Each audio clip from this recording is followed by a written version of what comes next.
BYU football fans, and a hearty welcome back inside Studio C at BYU TV Studios in Provo, Utah, for another weekly edition of the Coordinator's Corner, presented by JCW's The Burger Boys. Coming up on today's broadcast, we visit with BYU's special teams and defensive coordinators, Ed Lamb and Elisa Tuiaki. We look back on a second consecutive rivalry win for the Cougs and ahead to BYU's penultimate home game of the 2019 campaign. And as always, we invite your questions for the coaches. Make sure you use the hashtag CCBYU, and we'll see what comes up on social media a little later on the show. And we begin today's broadcast by welcoming in BYU's special teams coordinator, linebackers coach, and assistant head coach, Ed Lamb. Coach Lamb, hello again. Hi, Greg. It's Good Monday. It is. They tend to follow good Saturdays somehow. That's right. Yeah. So 2 weeks after ranked Boise State, you had another regional, we'll call them regional rivalry games. This one, the in-state game against Utah State. Another great win, 42-14 the final. And I want to go right to the solid start that BYU had. Defensive 3-and-out to open the game, then a 93-yard touchdown on the other side of that defensive 3-and-out. First time now in the Satake era that BYU scored an opening drive touchdown in now back-to-back games. You're up 7-0 early. Good feeling. Oh, it was fantastic. Credit Kyrus Tonga made an incredible play on 3rd and 1 to help finish that 3-and-out, and then the offense has just been playing really aggressive on early downs and early in series, and really getting drives started. And so I think that's carried over not just from first drives but throughout the game the last couple of weeks. BYU forced a fumble on Utah State's second possession. We're still seeing video when they were driving to make it 7-0. And it was a great drive, by the way, to get in for 6. So the second possession for Utah State, you forced a fumble, and you could have gone up 14-zip. There's a fumble inside the 5-yard line. Now, you never know how games are going to go, but at the time, it kind of felt like a chance to establish control goes by the wayside a little bit, because the Aggies answer, they go on an 86-yard touchdown drive, and the game was on. Yeah, it was game on at that point. We did. We missed an opportunity. We created an opportunity, and then gave it right back. But credit to the boys for continuing to fight through that. And you got a really good early look. Even though Utah State went 3-and-out on the first possession, they get going. And when they get going, that is maybe the fastest tempo team in the country. I don't know. Yeah, I think it's critical to start out with a stop, whether it's first series, second, or third series, but you need something early so that the defense can kind of get over, adjust to the speed of it, and then I think throughout the rest of the game, then it becomes, like I said, game on. But that first stop was really big, and then, of course, a couple of turnovers there early as well. BYU gets cooking in the second quarter, both on offense and defense. 2 Jaron Hall touchdown runs and 2 more takeaways for the defense, both of them interceptions, and both by linebackers. Okay, Coach Lamb, your position group is now accounted for 10 of BYU's 12 interceptions this season. Yeah, you got to credit the defensive backs, really. I mean, we've played a lot of coverage this year. It's the type of teams that we've played against. We've played against some teams that will air it out regardless. They're going to throw it into coverage and take a chance. And so we've played some teams that have decided to do that. With the secondary, we've kept the ball in front of us. Puts a lot of strain on the linebackers, but almost every one of the interceptions we've had, the common denominator has been the linebackers have taken away the quick game and then flipped their hips and got back while reading the quarterback's eyes and just basically fooled the quarterback. And so both of these that we saw right there, that's exactly what was happening. Another common denominator might be ball skills from your linebackers. Not every linebacker's got good enough hands to make some of the catches these guys are making, and you've been really solid that way. They do, and all of these guys, all of our linebackers were running backs, safeties in high school, and even here at BYU in the beginning of their careers. And I think that's what translates. At college football, we don't have a lot of time with the players. I can't take credit for doing a bunch of ball drills every day and saying that's carrying over onto the field. These guys came in with that skill, and they're doing a great job with it. By the way, as good as the linebackers have been with the INTs, fans are wondering if they've earned themselves a nickname for that particular skill. I do like a couple of options that have come in. The take it backers is one. Okay. BYU's been taking it back pretty well with that group. A little more creative, Kalani's Kleptos, a little kleptomania going on in there as well. But either way, it's a strong group, it's a deep group, and you've gotten good performances kind of up and down the two deep, haven't you there? Yes, it's been throughout the linebacker core. Jackson Kuffles, he's gotten involved. He doesn't play as many snaps as some of the other guys. Isaiah, Peyton, they're all capable of getting those interceptions. Our viewers saw the statistics relative to takeaways right now. BYU ranks 3rd nationally in INTs per game, 5th in takeaways per game, 10th in turnover margin, And not coincidentally, Ed, the wins have followed the takeaways. They have, yeah, and I think a lot of that, it's about the teams that you play so often in college football. There's just not a large enough sample to really look at stats, and I think our players have recognized that too. If we would play against running teams that are really big on protecting the football and play actions and shots and stuff like that, then it'd be a different scenario. Different guys on our team might be getting those interceptions, or we may not have as many. But like I said, we played against some teams that are just going to snap the ball as fast as they can and throw it up in the air and see what happens, and you got to make them pay, and that's what we've been doing. Okay, back to Saturday's game for a bit. You hit the halftime locker room leading 21-14, but you're looking at another quarterback shuffle at that point. You guys lost Jaren Hall on his final touch of the half. It was a touchdown run on which he took a hit to the head, and he was done for the night. He was, yep, and what a competitor. The way that he played, set the tempo for the team, and of course he came back from his own injury and played physical all the way down through until the point that he stepped out of the game, and that's something that the team really rallied around, and they've continued to do that around all of the quarterbacks. I've got such respect for the way that our quarterbacks play the game. All three of them have played physically. The way Zach went out, the way Zach got injured, trying to make a tackle, and the way Jaren has filled in, and of course Baylor, what he's done, it's been incredible, fun to watch. You see in the highlights there just how good he was on Saturday. And before he went out, we saw again what makes Jaren Hall a special player. He was doing it on the air, or through the air and on the ground on Saturday again. He was, yep. He had some nice protection. I thought the play calls, the rhythm of our offense was fantastic. We were getting the ball out on time. We were attacking the man-to-man coverage that Utah State was trying to run. We were attacking it on the edges and down the middle as well. And a really good job by the offensive group and by Jaren to come in there and get it started that way. Is it too early in the week to have a sense of what his status might be for this Saturday? That's really when it comes to the collision type things, it's up to the training staff, and it's up to, if it is, I haven't actually heard, but if he is in the concussion protocol like he was that held him out last time, that's one of those things. If he tests correctly over the next 2 days, he's back in, and it could be much longer. Okay. Well, without Jaren Hall, BYU turns once again to Baylor Romney. And when we come back, we'll talk some more about what he did to help carry the Cougs to victory as we continue our conversation with Ed Lamb. And as we head to break, a reminder about BYU football with Kalani Sitake. Special day and time this week only. It's tonight at 8 Eastern, 5 Pacific on the BYU TV app. And you can watch it Wednesday at 1 Eastern, 10 Pacific on BYU TV. This is the Coordinators' Corners. We are at Coordinators' Corner. We're brought to you by JCW's The Burger Boys. We are live here in Studio C. We are back with more and Coach Ed Lamb right after this. With the BYU license plates, no matter where you are, you show your Cougar spirit, and you make it possible for students to get an education. The donation you make when you get the license plates goes to support BYU scholarships. So whether spreading Cougar pride coast to coast or getting to the big game, you're also funding scholarship opportunities for BYU students. Learn about free special plates today at alumni.byu.edu/plates. Dexter & Dexter is a full-service law firm offering a wide range of legal services. Since 1995, we have helped more than 20,000 Utahns both to navigate life's challenges and to make the most of life's opportunities. From car accidents to business law, from divorce to estate planning, we are passionate about shouldering your burdens. To learn more about scheduling a no-obligation consultation, visit dexterlaw.com.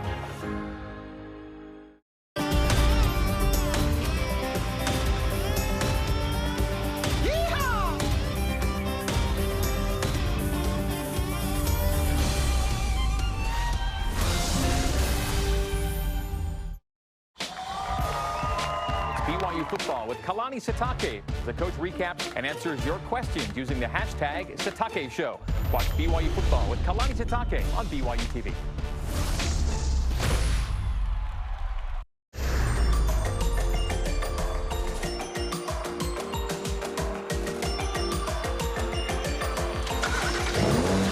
Oh man, we're doing this.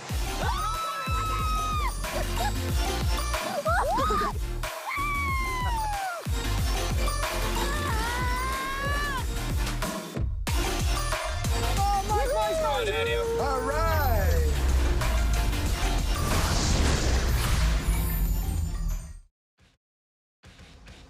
Jordan Love in a pocket. throws picked off again. The Cougars have another one. It is Peyton Wilgar. Wilgar to the far sideline. Another possession ends deep in BYU territory. Another linebacker INT. We are back on the Coordinator's Corner with BYU Special Teams Coordinator, linebackers coach, and assistant head coach Ed Lamb and the Wagon Wheel. BYU now 4-4 on the season after back-to-back wins, the latest a 42-14 win at Utah State Saturday to secure that trophy. We left off last break with the Baylor Romney coming out of the bullpen for Jaron Hall in that win, and Baylor was again tremendous. 10 of 16 passing, 2 touchdowns and a pick. He ran 4 times for 19 yards, even caught a pass for 13 yards. Pass efficiency rating better than 190. Not bad for a number 3 when the season began. That's right, yeah. And you know, we don't look at it that way. Really within the depth chart is for fans and media, but the players, they always know they're a couple plays away from being in the game. 1 play away, 2 plays away. Credit 2 things really with the performance of these backup quarterbacks has been, number 1, their mental makeup. Like they were ready at any time to go into the game. Number 2, if you pay close attention, you'll see that the plays and the play calling strategy is slightly different for each of the quarterbacks, and that's, you know, credit the offensive staff with being simple enough to execute at a high level, but being flexible enough to really tailor make the game plan around those quarterbacks. Now, you mentioned mental makeup, and you know them better than we do, but we already have a pretty decent sense of Baylor's emotional mindset. To call him even-keeled would be an understatement, wouldn't it? That's a great way to describe it. And really, I think all the Romneys, you know, we've got, actually, I can't, not supposed to talk about one, but the 2 that are currently on our team. All 2 of them. All 2 of them. Yes. Yeah, they're very similar in their makeup. There's an intensity underneath, but also they're quiet and businesslike in the way that they go about it. And I think that you know, sometimes as guys in a leadership role, especially at quarterback, it can translate through the team. Yeah, and a great demonstration maybe of different ways to be a leader at that position. Some guys are, you know, in the Drew Brees mold, in your face. They want that huddle. They want to get in their guys' faces. And then you get Baylor, who's just like, I'll go and do my job. Yeah, and it's got to be authentic. Head coaches are the same way. Players can sense, teammates can sense when you've got a guy out there that's a cool customer who's trying to get in everybody's face. That's like, that just doesn't match up, right? Okay. And then players can also sense when, you know, when a guy's fiery and trying to act like this composed, kind of stoic figure. And Baylor is who he is, so is Jaron, so is Zach, and that's why it works so well, and they all do it differently. Great. Well, among the great things we saw on Saturday, the first brother-to-brother touchdown in BYU football history, they tell us, Baylor to Gunner. Great play, too. Yeah, it was. It was a well-designed play, and one that our offense worked really hard on and ran just dozens of times over the course of the week, and the timing on that and the execution on that was flawless. There was the threat of sneak when he comes under center. We're not an under center team, and yet it couldn't have been any better blocked and executed. I thought about that thinking, that's a great 2-point play, right? It'll get on, you know, but that's a great 2-point play, too. You're 2 yards back in that case, but still, it was well done. It is. Our offense done a really good job of developing that short yardage package. We really have made some hay in the last 2 weeks in the way that we execute our short yardage stuff with the quarterback sneak, the variation off the quarterback sneak, and then there was one more variation right there. Okay, some leftover notes here. We saw Micah Simons score his first touchdown in 2 seasons. We saw him complete a pass. We saw the BYU defense with 2 more takeaways in the second half. We saw BYU outscore Utah State 21-0 after halftime, and we saw BYU score its first fourth-quarter points since the USC game in mid-September. It all ends up to a comprehensive 42-14 win, and it ends, too, the Aggies' 2-game win run over BYU, which was part of the build-up to this thing. That's right. Yeah, our guys wanted this game tremendously bad. I think, you know, switch the game plan, switch the play callers around, doesn't matter. Our guys were going to go and win this game, and I'm really proud of the way that they executed. It was a trophy game. We see the wagon wheel back there. That means something too, right? It sure does, yeah. It's anything in college football that can be tangible, you know, a tangible record of success. It wouldn't matter what we were playing for. The wagon wheel is one of the coolest trophies that I've been around. I mean, just the history of it and the reason that it is a wagon wheel, et cetera.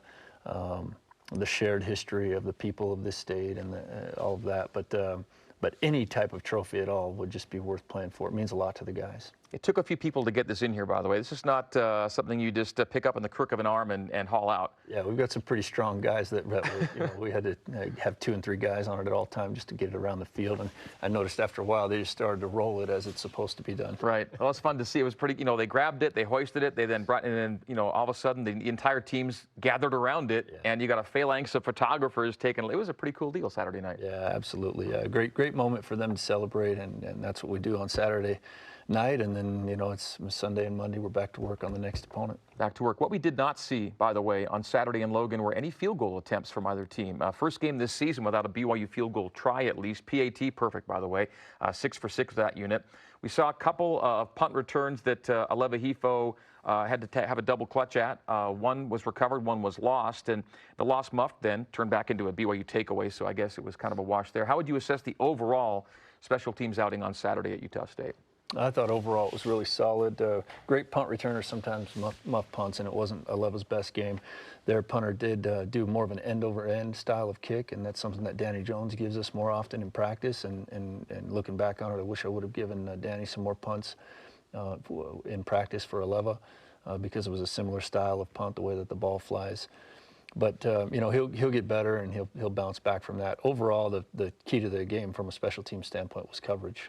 One of the very best kickoff returners in the country. We've faced probably the 3 most dangerous kickoff returners in the country with USC, and then Boise State, and then Utah State. Yeah. And really shut them all down. All 3 games have had fantastic kickoff coverage. So credit to the kickers and on placement, and then also they're just having the right guys to run down and be unblockable and make plays. That's a good point. The Aggies' national rankings in those return games were very high, with guys with multiple return touchdowns on their careers, for example. Yeah. Okay, let's get to special teams players of the week then from the Utah State game. And we're talking about multiple guys who do different things. You can kind of describe in detail how you parcel this out here. Yeah, the 2 main awards that we've been giving out lately, we always recognize what we call winners and champions, and there's a bunch of guys. But these 3 right here earned our top rock and top blocks. Morgan Piper, welcome to the kickoff squad. He gets in there on his first rep and makes a fantastic play, a tackle deep in their own territory. Austin Lee and Micah Simon were recognized as top blockers on the game, and that was for their work on the punt return team. They just really worked hard. 2 guys, a starter on offense, a starter on defense, that are out there giving it everything they've got on special teams. And since I see Austin Lee's name, it reminds me of the 4th down play. Keeps a guy out of the end zone at the half-yard line. By the end of it, there were a number of guys involved, but he's really the first point of contact on that play. Yeah, it was. He played a physical game. He set, on the very first play of the game, he set the tempo for physicality, made a nice, legal, well-timed hit on the receiver. Chaz Ayu got a little fingertip on it, and Austin came in and cleaned up the receiver and let them know that it was going to be tough sledding going down the middle on our defense in the passing game. And then what a great job to keep the shutout in the second half shutout, and made a really thick tackle right there on the 1-yard line and kept him out. Was that a big deal to you guys, the fact that Utah State hadn't scored in the second half and that was going to be an objective? I think it is. What we do at halftime, offense, defense, and special teams, is get the coaches together first. We have to do it really quickly, but you talk about any adjustments that might be necessary, and then you get that to the players, and they've got to learn and adapt and implement that. And I think players and coaches take a lot of pride in adjustments, and you want to win the second half. We saw the special teams players of the week. Coach Grimes has his week off this week with us. Offensive player of the week, are we going to check that out right now or a little later on in the show with Coach? We'll check it out right now. Offensive player of the week from the Utah State game on Saturday night, as chosen by offensive coordinator Jeff Grimes. And we're looking at Lopini Katoa. Tough to argue. Ton of yards from scrimmage. We see his receiving yards there. He put his rush yards with it, and you have 171 yards from scrimmage for Pini. Yeah, he had some tremendous yards after the catch on the screenplay. Of course, had a big, huge 77-yarder. But the thing that's been great about Lopini's play lately is how versatile he is and how much he's improving. He's the physicality, the way that he's running the football. He and Shoni Finau have got a great battle going for playing time. They're supportive of each other. They're encouraging each other. Supa is in there as well. There's a lot of competition for reps at that spot, and these guys are rising to the occasion. Tremendous job by Lopini of protecting the football, fighting for yardage, getting down the field, and he's doing it in all phases at the running back position. One of the longest pass plays in BYU history, actually, and the longest one of the Shiitake era. Screen game did well Saturday night. It did really well, yeah. And that's against a man-to-man coverage team, some of that stuff is going to be difficult. to pull off, and credit the offensive line for getting out in front and creating the initial spring. Okay, as we head to break, a reminder that the dinner after the game at JCW's includes something for everybody, from burgers to wings, shakes to salads. JCW's quality, and a lot of it in Lehigh, American Fork, Provo, South Jordan, now open in Harriman. Coming up Saturday, it is BYU and Liberty, a first-time meeting at LaVell Edwards Stadium. BYU radio coverage beginning with Cougar pregame live at 6:30 p.m. Eastern. The kick at 7:30 Eastern, 4:30 Pacific on BYU Radio. Coming up next, our final segment with Special Teams Coordinator Ed Lamb, including a preview of Saturday's opponent. You're in the Coordinator's Corner, brought to you by JCW's The Burger Boys. We kissed last night? What? Who's Steve or Ben? I hope it was Ben. He reminds me of your father. Mom, what are you doing here? I need to make sure that you're eating right, so I'm moving in. What? No, Mom, there's not enough room. I've solved that problem. Don't worry, Jenny's fine with it. Who wants waffles? Huh? BYU meal plans, because mom shouldn't be there. We are the Cleggs. And we own a therapeutic riding facility. We try to make someone that's broken and help them heal personally so they can have a better life. With Desert First, they're about the people. And they always believed in us no matter what. 20-something years, we've never had a permanent home. This will be our forever home, sorry. So we can leave a legacy. My name is Tamara Tanner Clegg. My why is changing people's lives.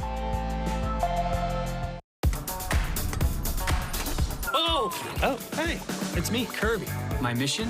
1, track Rodney down. Number 2, I'm gonna meet up with Rodney and figure out how he does what he does and why he does it. Thank you! 3, I'm gonna mow 50 lawns in 3 days. That's a lot of lawns in 3 days. Yeah. Number 4 is not get any grass stains, because I'm a clean mower.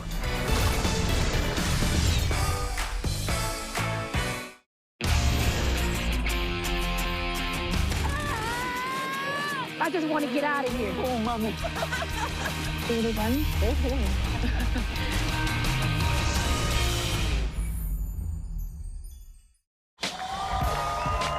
BYU football with Kalani Sitake. The coach recaps and answers your questions using the hashtag Sitake Show. Watch BYU football with Kalani Sitake on BYU TV.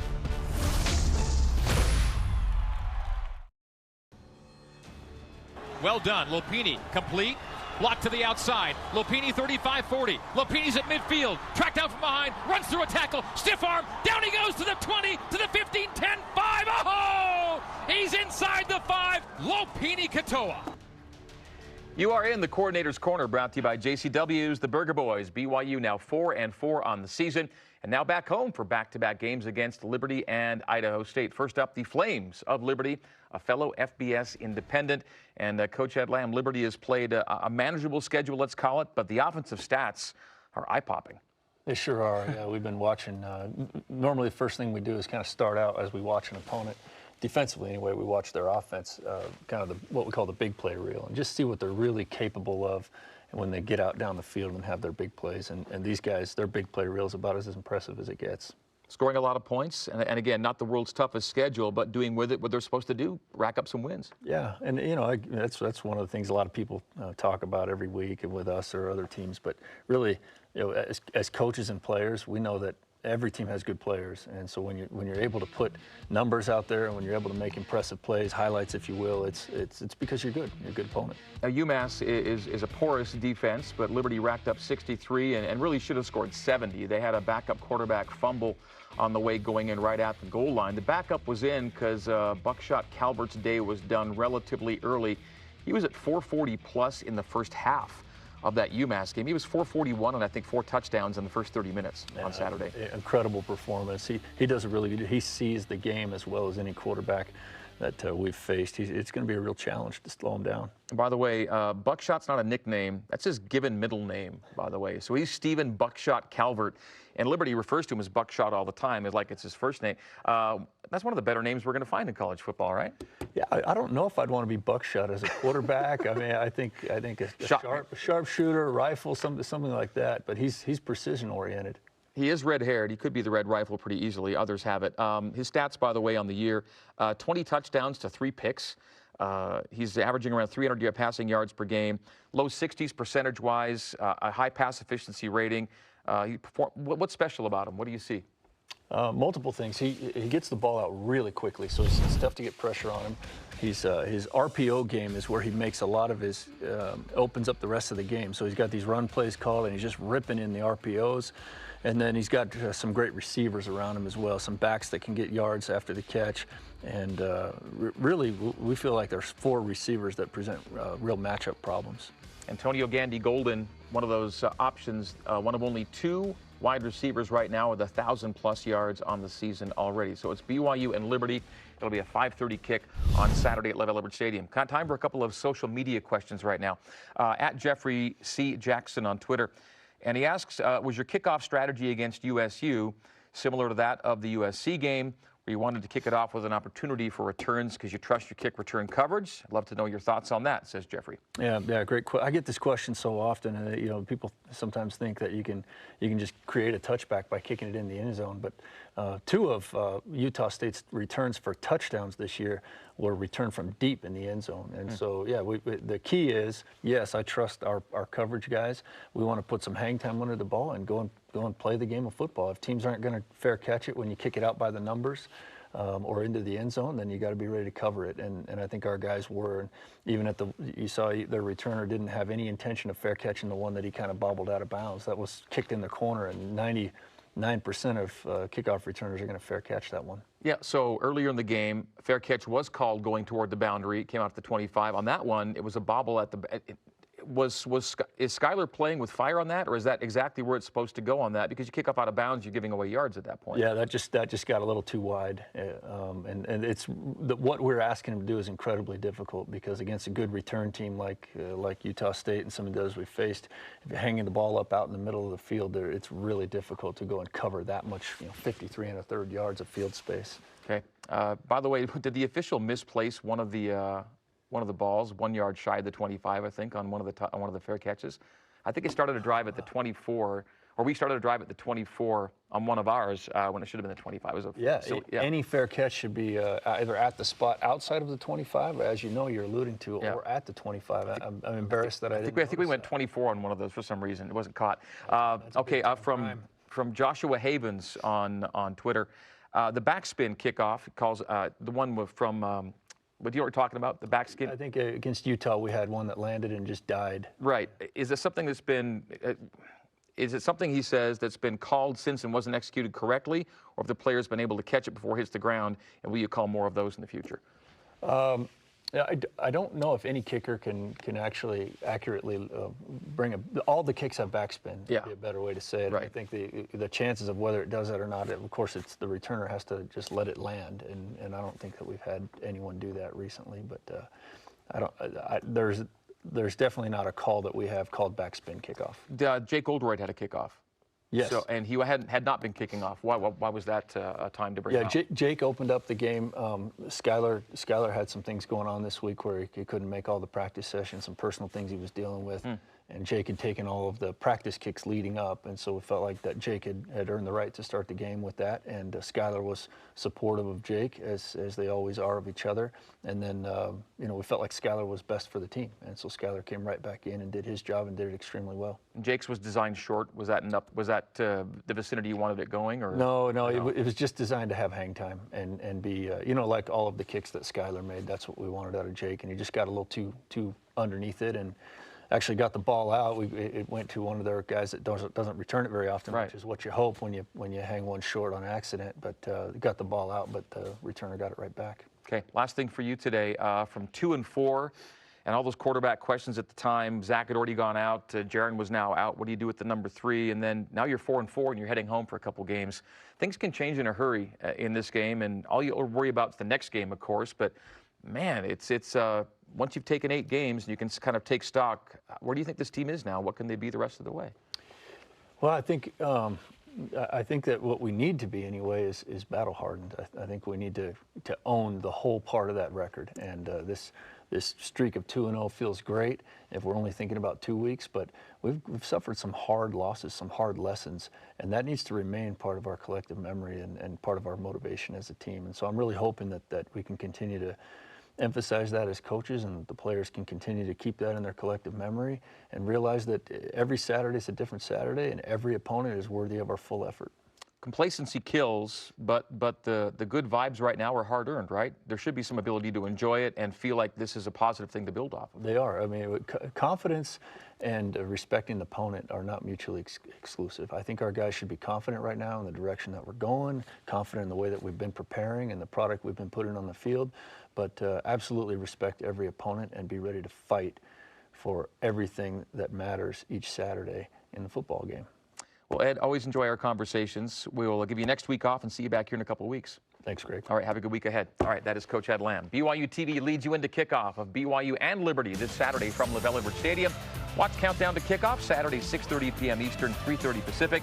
The game on ESPNU and BYU Radio, with BYU TV coming back for post-game coverage right after. Coming up next, defensive coordinator Ilaisa Tuiaki joining us in the Coordinator's Corner. We're live from Studio C on BYU TV. Stay right here with us. Whether it's for you or for them. For you or for them. For you or for them. You can find it here. This is where we dominate. Our playground, place of business.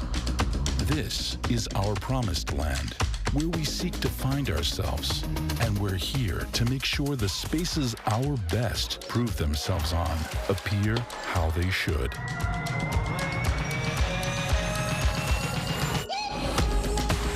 Intermountain Healthcare, official medical provider for BYU Athletics. Get outside with the ones you love and enjoy the open road. And the closed one. We believe in family, fun, and experiences that last. And we want to be there as you make new memories over and over again. That's why we're proud to carry the popular Nissan Rogue. Tim Daly Nissan Southtown. Family owned since 1968. I'm Dave McCann. Tomorrow on After Further Review, we look back at Utah State and we look ahead to the next home game against Liberty. It's the best hour of BYU football on television. Former Cougars Blaine Fowler and David Nixon explain the game. Tomorrow at 7 Eastern, 5 Mountain, 4 Pacific on the BYU TV app and BYUtv.org. You can also see it Wednesday mornings at 11 Eastern and again Saturday morning at 9 Eastern on BYU TV.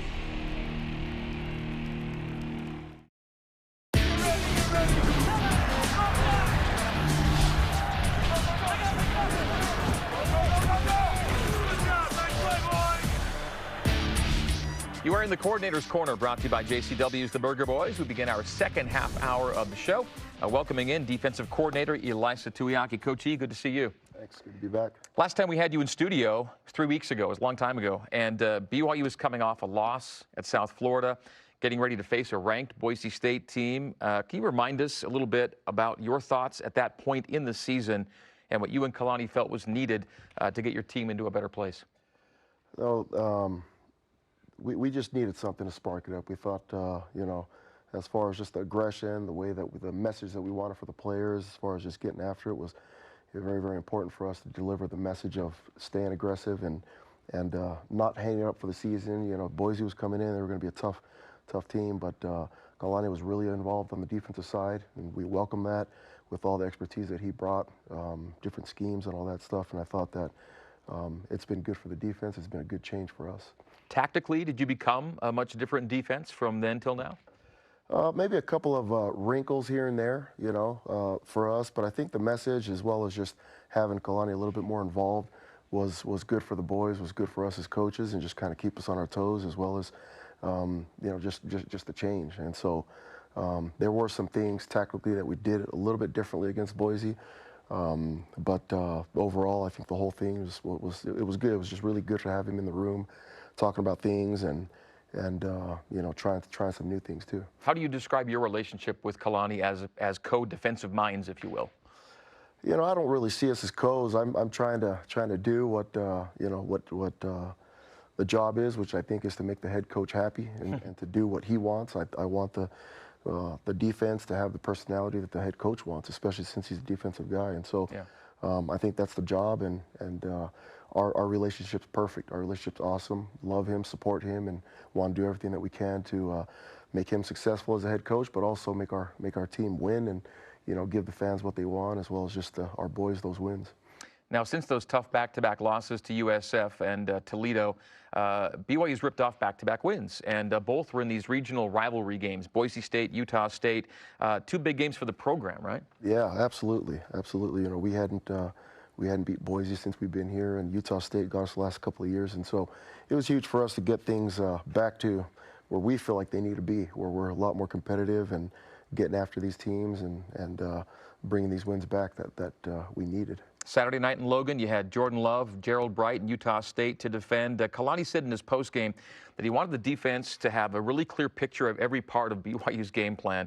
How would you describe that plan you put together to defeat Utah State? It was perfect. It was really good. You know, I thought the players played well. Really good offense. We were playing a really good team, really good offense, a team that you know, was really productive and did a good job just you know, running their offense. But I thought that the players played to their roles and did a really good job just keeping the score down and keeping them off the field as much as we can, getting a bunch of takeaways. The game couldn't have gotten off to a much better start for you guys on Saturday night. Defensive 3-and-out on the first possession for Utah State. Yeah, it was huge. It was huge for us, and I think the way it happened too on the 3rd down, it was a guy making a play. It was Kyrus, right? Kyrus snapped off and made a play, and you know, we were kind of, we weren't in any kind of blitz or anything, and so it really was just a guy making a play. I thought Kyrus played really well. Cougs followed that defensive 3-and-out with a long touchdown drive, 90-plus yards.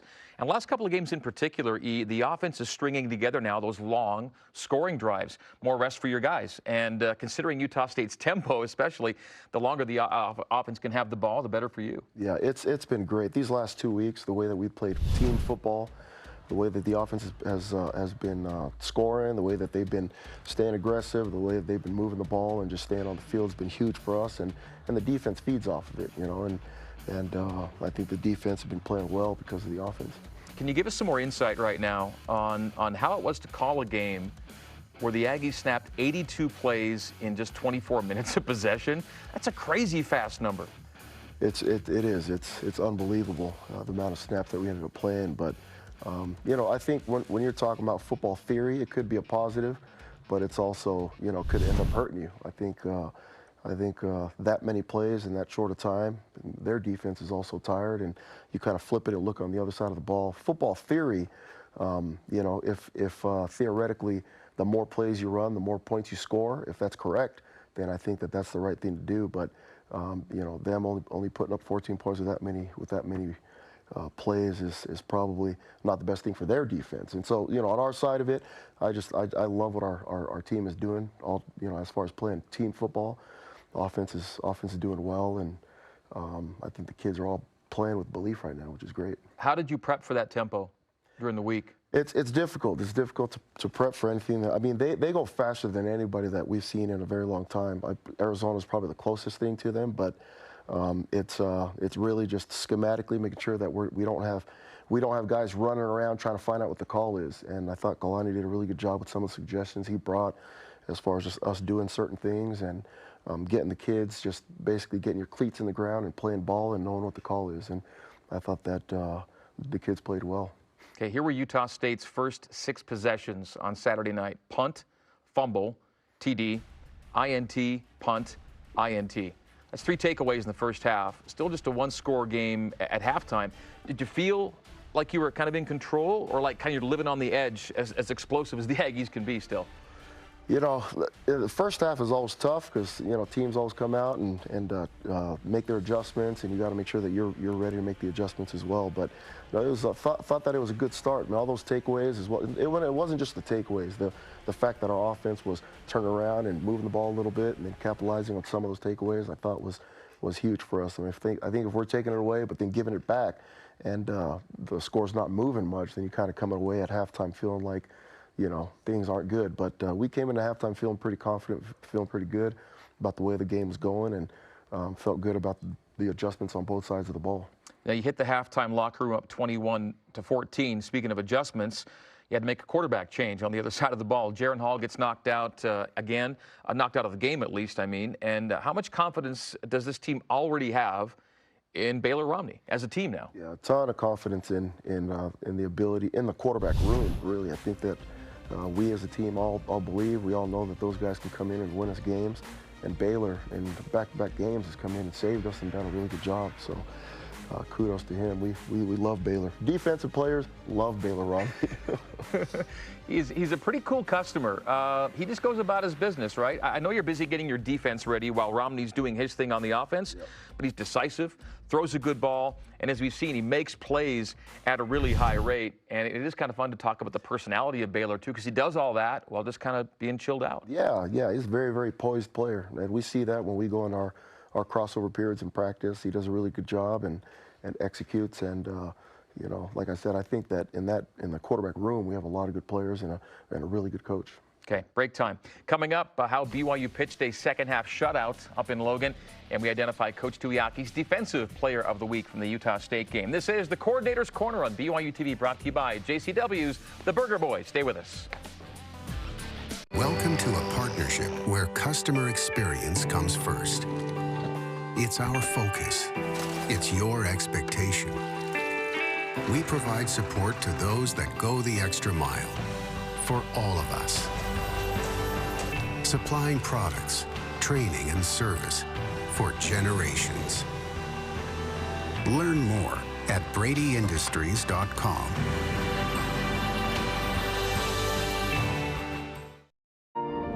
Call it a path, or a way through. It can be arrow straight, or have twists and turns. It's life's financial journey, and Mountain America Credit Union is here to guide you every step of the way. With timely advice and affordable products, this is your journey.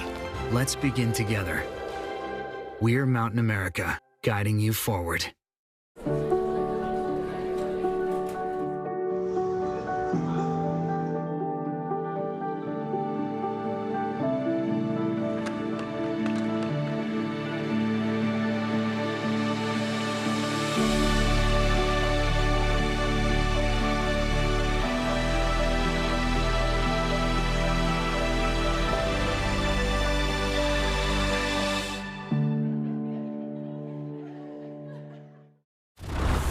I'm Dave McCann. Tomorrow on After Further Review, we look back at Utah State and we look ahead to the next home game against Liberty. It's the best hour of BYU football on television. Former Cougars Blaine Fowler and David Nixon explain the game. Tomorrow at 7 Eastern, 5 Mountain, 4 Pacific on the BYU TV app and BYUtv.org.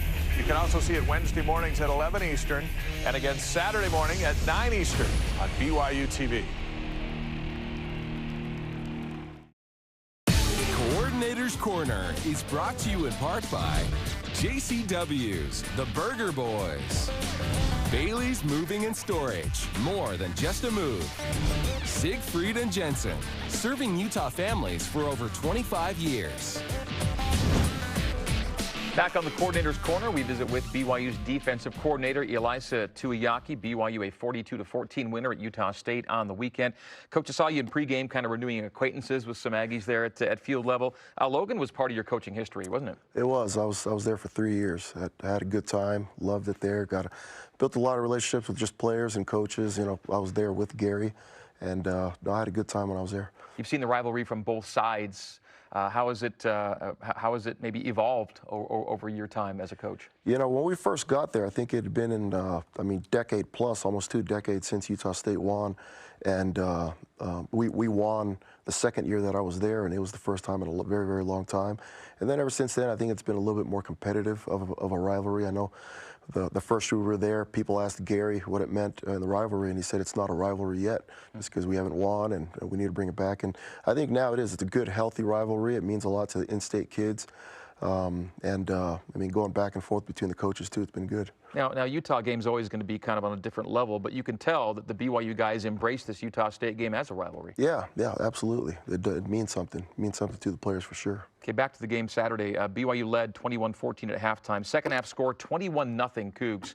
How determined were you guys as a defense to keep the Aggies off the board and get that shutout in the second half? Yeah, the players adjusted well. There are a couple things that new wrinkles that we threw in that I think made it a little bit harder for them to see things. But I mean, it was just awesome the way that the players played and responded. And really, once they settled down and kind of understood the tempo, they understood certain plays, they kind of like, okay, this is what they're trying to do. Then the kids settled in and played, and I thought it was really good. Okay, 3 first-half takeaways, 2 more in the second half as we see. So BYU ends up +2 in the turnover margin. Cougs top 10 nationally right now in the margin. Top 10 takeaways per game, top 10 INTs per game. The defense has established itself. Now there's an identity now as disruptors. It's a disruptive group. It is. It's it's interesting because it's a little bit different than it had been in the past as far as the way that things are happening. But it's. Can you describe that for a second? How it's different and still getting the results? You know, we were in the previous years a little bit more blitz heavy, a little bit more blitz heavy. We blitzed a lot. Different things that we did as far as your scheming. But then, you know, in this game, we played drop 8 66 times, and so out of 82 snaps. Out of 82 snaps, yeah. and in those, and you know, when you're talking about being aggressive, I mean, it's aggressive. Really, it's all just kind of how you define it. And for us, and the way that the kids took it in was, hey, we're aggressively going to rush 3.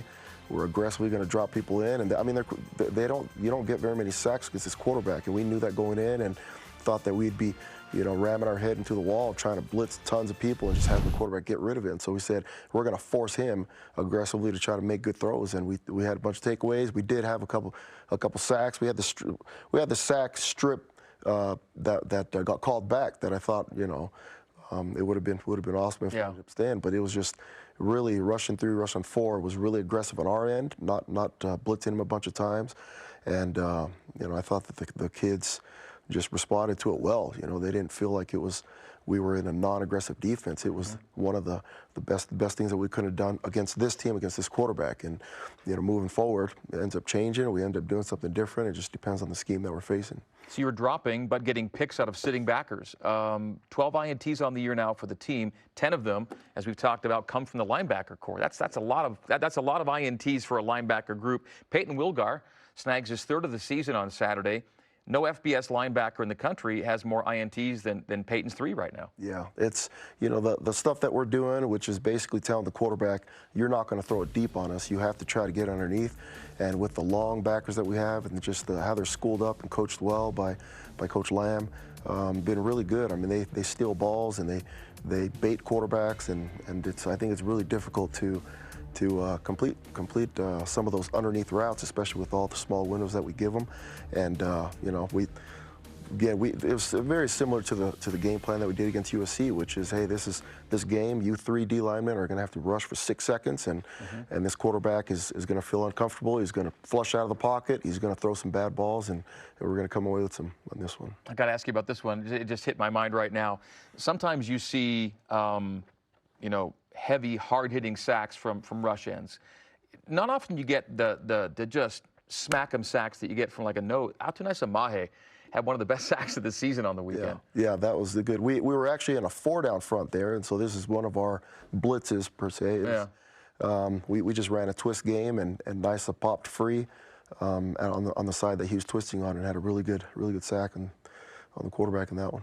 Okay, how about Bo Tanner? Last time he was at Maverick Stadium, he caught a touchdown pass. It was actually a really nice catch. It was a tough night for BYU, but he makes a great diving catch in the end zone. That's when he was back when he was a wide receiver. Flash forward, and now he's a corner, and he's making an INT that basically ends the game. That's versatility. Yeah, that was huge. I was really hoping he took that one back all the way to the house. It was. He got all the way to the porch, not all the way to the house. He got to the porch. But yeah, look at this. Yeah, he can go, right? He's got some wheels, right? He's got some wheels. He is a really, really fast player, and some of those guys are trying to block for him, and he's just running right by them. But no, that was huge for us to be able to see him do that. And he, you know, besides this play too, there were a couple where he's coming down and just hitting people. He was really physical.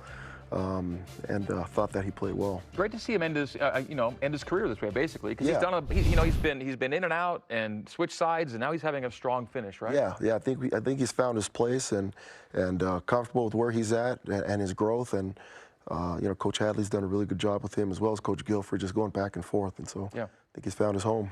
You went into the game without Lorenzo Fauatea. First up on that, he was playing really good football, and then you have to miss him for a little bit. That was tough. Yeah, it was tough because he is one of those guys that we rely on, and as you know, we rotate defensive linemen, but losing him was hard, and we'll get him back hopefully soon.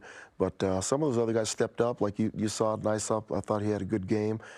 Gabe Summers is another kid that stepped up and played and did a really good job. And so there's a couple of those linemen that are still rotating, doing a good job. You hope to get Keenan Peely back, and Keenan didn't play Saturday, right? Yeah. I think Keenan is going to end up being okay for this week, but he could have played this week, and we were going to hold him just in case of an emergency, but we felt like he needed an extra week just to get his body back where he needed to be. As we get later in the season, we get to where that 4-game window now gets to be discussed more actively. We all know you can play 4 games and keep a year of eligibility. Right now, BYU has 4 plus 1 in a bowl game, so you're probably sitting at 5, which gets us thinking about a couple of DBs that we haven't seen all year, but we hope could come back at some point. We're talking about Troy Warner and Chris Wilcox. How are they? Yeah, they're doing well. I think Troy right now, we're probably thinking is going to end up being those last 3 games in a bowl game. Troy really is actually starting to practice, and Chris is practicing as well, but just not as many snaps as Troy is. And so I think Chris may be when we end up playing those last 3 games, but Troy may make an appearance. But I think both of them more likely to just see in the last 3 games as well as the bowl game. So last 3 and a bowl game. So we know at 4-4, you are 2 wins away from postseason eligibility. No one can ever presume anything, but you got a couple of home games right now. It sure would be nice to end a home schedule knowing you've punched a postseason ticket. That has to be a goal. Yeah, no, that's absolutely a goal. We're going bowling. My daughter told me we're going bowling, so I was like, okay, we're going bowling.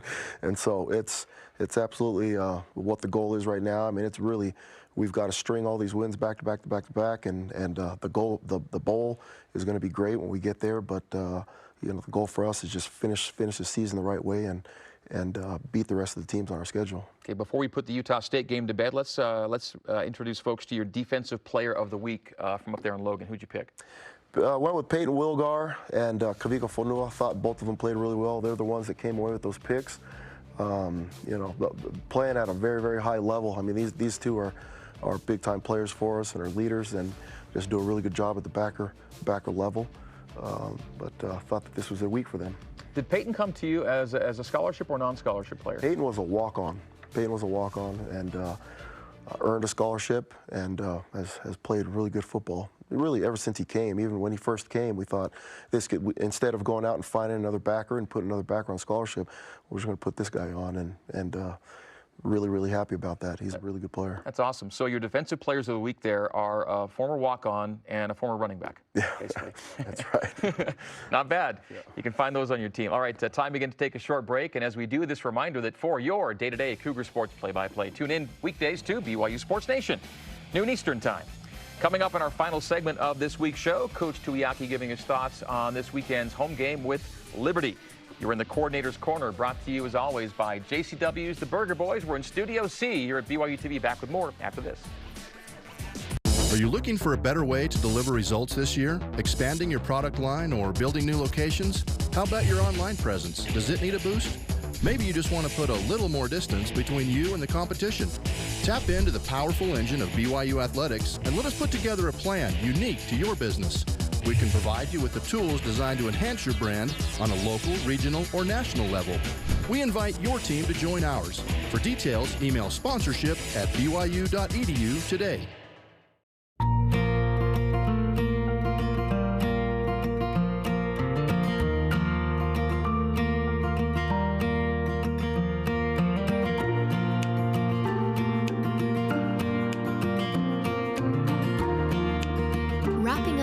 Couture luxurious blanket. Getting cozy with family and friends. A gift for everyone. Minky Couture, official luxury blanket of BYU Athletics. I'm I'm Dave McCann. Tomorrow on After Further Review, we look back at Utah State and we look ahead to the next home game against Liberty. It's the best hour in BYU football on television. Former Cougars Blaine Fowler and David Nixon explain the game. Tomorrow at 7 Eastern, 5 Mountain, 4 Pacific on the BYU TV app and BYUtv.org. You can also see it Wednesday mornings at 11 Eastern and again Saturday morning at 9 Eastern on BYU TV.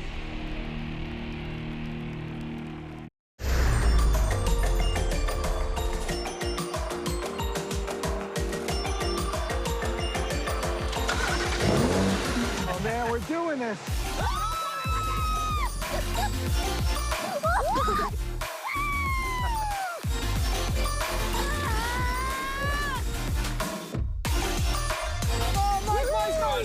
All right.